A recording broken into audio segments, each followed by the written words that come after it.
Hello students, अगर आपने हमारा चैनल अभी तक सब्सक्राइब नहीं किया है तो सब्सक्राइब कीजिए और बेल आइकन पे क्लिक कीजिए लेटेस्ट वीडियो सबसे पहले देखने के लिए। वेलकम स्टूडेंट अपनी कॉमर्स क्लास में। आज का हमारा जो टॉपिक है वो है common size statement. Students, last हमने टूल ऑफ फाइनेंशियल स्टेटमेंट में कंपैरेटिव बैलेंस शीट कंप्लीट किया था। Tools of analysis of financial statement में 4 हमें टॉपिक कवर करने थे: कंपैरेटिव, कॉमन साइज, रेशियो और कैश फ्लो। इसमें से कंपैरेटिव हमने प्रीवियस वीडियो में डिस्कस किया था, उसका बैलेंस शीट और उसका statement of P and L. अब हम डिस्कस करने जा रहे हैं अपना another tool, this is common size statement.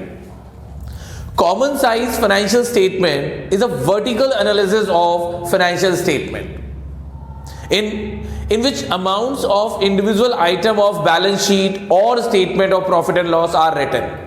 Students, हमारा जो comparative balance sheet और comparative statement of P&L हमने बनाया था, that is a horizontal analysis, जिसमें हम डिफरेंस निकालते हैं और फिर उनको परसेंटेज में कन्वर्ट करते हैं डिफरेंस को। But common size statement is a vertical analysis, जिसमें हम फाइनेंशियल स्टेटमेंट के अमाउंट्स को वर्टिकल ऑर्डर में लिखते हैं और फिर उनको कन्वर्ट कर देते हैं परसेंटेज में। हमारे जो बैलेंस शीट के आइटम हैं और हमारे जो स्टेटमेंट ऑफ पी&एल के आइटम्स हैं, जिसको हमने वर्टिकली ऑर्डर में लिखा है, उन सबको हम परसेंटेज में कन्वर्ट कर देते हैं टू अ कॉमन बेस, जिसके लिए जो बेस लेते हैं वो कॉमन होता है। Common base is revenue from operation. तो हमें पता होना चाहिए कि वो कॉमन बेस क्या होता है, जिसके बेस पर हम लोग अपने सारे परसेंटेज कन्वर्ट करते हैं, कैलकुलेट करते हैं। तो वो कॉमन बेस होता है revenue from operation, that is net sales in case of statement of P and L, और एंड टोटल एसेट्स और total liabilities in case of balance sheet. जब हम statement of P and L को का common size बनाएंगे तो हम revenue from operation को बेस लेंगे, और जब हम बैलेंस शीट का कॉमन साइज बनाएंगे तो हम टोटल एसेट्स और टोटल लायबिलिटीज को बेस लेंगे। ओके, अब हम इसका न्यूमेरिकल कंसेप्ट करते हैं। This is the balance sheet. Okay, we are very well aware equity and liabilities, then share holder fund. Share holder fund के 2 हमारे सब हेड्स हैं, share capital, reserve and surplus. Non current liabilities, although इसमें 3 to 4 head होते हैं, सब head होते हैं, but हमें इसमें सिर्फ एक ही हेड दिखाया है, लॉन्ग टर्म बोरोइंग। ये डिपेंड करता है क्वेश्चन टू क्वेश्चन। अगर आपके पास जो क्वेश्चन है उसमें एक से ज्यादा हेड है, सब हेड है, तो आप सबको नोट डाउन करोगे। मैंने जो क्वेश्चन लिया है उसमें एक ही सब हेड है। करंट लायबिलिटीज, इसमें शॉर्ट टर्म बोरोइंग है, वैसे इसमें भी कम से कम 3 से 4 हेड होते हैं, सब हेड होते हैं 4 हेड।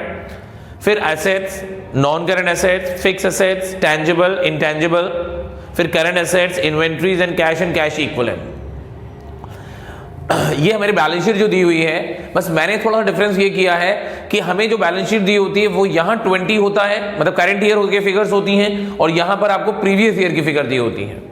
पर जब हम इसका कॉमन साइज बैलेंस शीट बनाते हैं स्टूडेंट्स, तो हम इसको क्या कर देते हैं, स्वैप कर देते हैं। हम पहले लिखते हैं प्रीवियस ईयर को और फिर लिखते हैं करंट ईयर को, और ऐसा हम अपने कंपैरेटिव बैलेंस शीट में भी करते हैं। नॉर्मल बैलेंस शीट से जब हम कंपैरेटिव बैलेंस शीट या कॉमन साइज बैलेंस शीट बनाते हैं तो हम पहले प्रीवियस ईयर की फिगर लिखते हैं और फिर करंट ईयर की फिगर लिखते हैं। पर जब नॉर्मल बैलेंस शीट बनाते हैं तो करंट ईयर पहले आता है और प्रीवियस ईयर बाद में आता है। Is that clear? अब हम इसका कॉमन साइज बनाएंगे, ठीक है। अब ओके, अब हमने बैलेंस शीट में अपने सारे अमाउंट वर्टिकली ऑर्डर में लिख रखे हैं। अब हम इन्हें परसेंट में कन्वर्ट करेंगे 1 by 1। सबसे पहले हम 2019 के जो अमाउंट हैं उनको हम परसेंटेज में कन्वर्ट करेंगे ऑन अ कॉमन बेस, और वो कॉमन बेस क्या होगा, ये कॉमन बेस होगा 1 करोड़, और 2020 के लिए 1 करोड़ 20 लाख, दोनों के लिए। तो इस तरह से हम इंडिविजुअल आइटम को हम कन्वर्ट करने वाले हैं परसेंटेज में।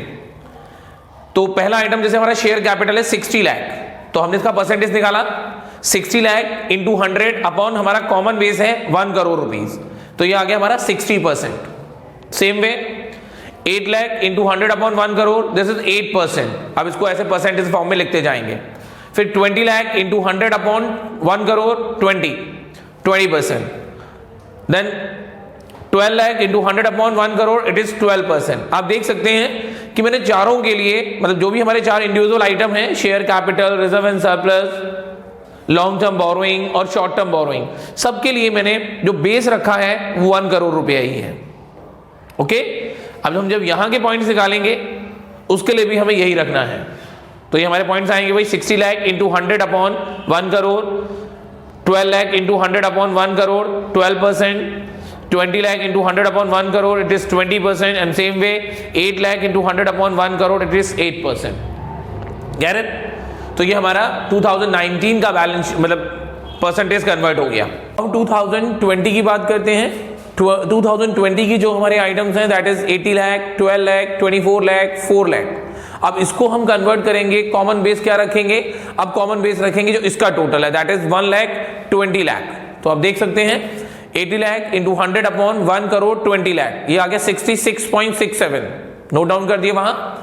फिर 12 lakh into 100 upon 1 crore 20 lakh, this is 10% simply, इसे 10% लिख दिया। Same 24 lakh into 100 upon 1 crore 20 lakh, it is 20%।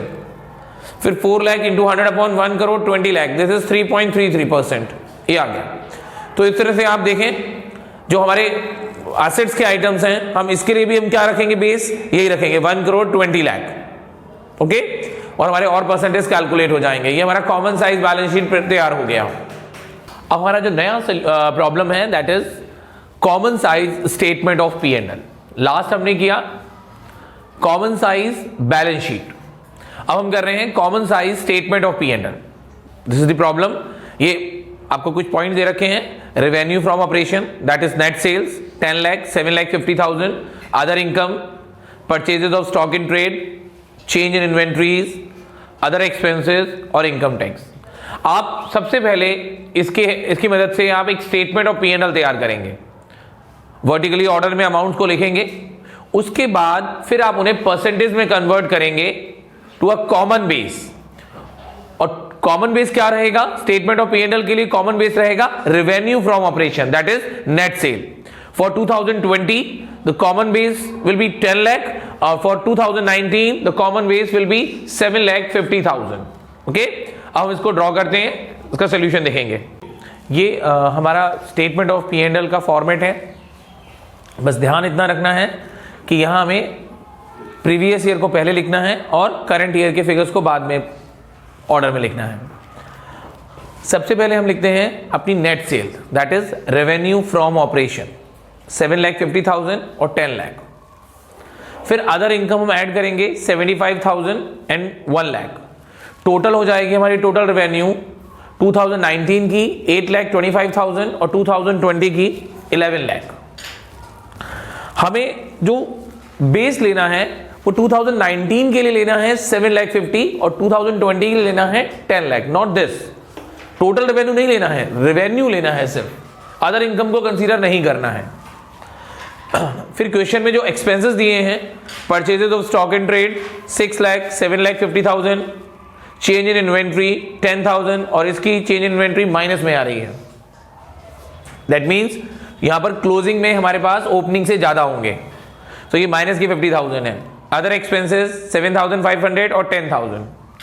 Total expenses हो जाते हैं 2019 के 6,17,500 और 2020 के हैं 7,10,000। अब हम इनका डिफरेंस करेंगे अपनी टोटल रेवेन्यू और टोटल एक्सपेंसेस का, तो ये निकल कर आएगा हमारा profit, but this is called profit before tax. This is 2,07,500, इसमें से इसको लेस करेंगे 3,90,000। This is profit but before tax. इसके बाद क्वेश्चन में हमें परसेंटेज जो दिया हुआ है टैक्स का दैट इज 50%। प्रॉफिट पर कैलकुलेट करेंगे 50%, this is 1,03,750, 1,95,000। This is income tax, जो कि क्या करेंगे इस प्रॉफिट में से लेस कर देंगे, तो ये आगे हमारा प्रॉफिट आफ्टर टैक्स। अगर हमें comparative balance statement of P and L बनाना होता तो भी हमारा यहां तक का पोर्शन सेम रहता, ये इतना पोर्शन हमारा सेम रहता। सेम वे में हम लोग अपनी statement of P and L को लिखते, आइटम को लिखते और इसके अमाउंट को लिखते। कंपैरेटिव में हम लोग डिफरेंस करते हैं, इनका एब्सोल्यूट चेंज निकालते हैं और चेंजेस का परसेंटेज निकालते हैं, इसलिए उसे हॉरिजॉन्टल ऑर्डर में बोला जाता है। Common size statement vertical order में बोल रहा है क्योंकि इसमें परसेंटेज सभी आइटम्स के इंडिविजुअल परसेंटेज आपको कैलकुलेट करने हैं टू अ कॉमन बेस, जो कि होगा net sale which is 7,50,000 for 19 and 10 lakh for 20। अब हम परसेंटेज कैलकुलेट करेंगे।